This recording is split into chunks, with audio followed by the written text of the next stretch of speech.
All we need to do now is just put the airbox back on and the carbon strut bar back on, fire the car up, test it, and you'll be done.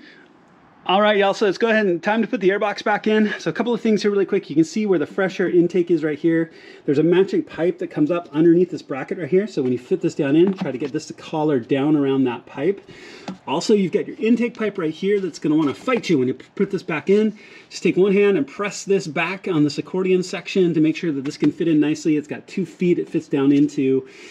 Don't press on this pipe too hard. You can break its plastic bracket off right here, which is not the end of the world. It's just a drag, and then you'll have to replace that pipe, so don't do it. Okay, so go ahead and fit this back into place.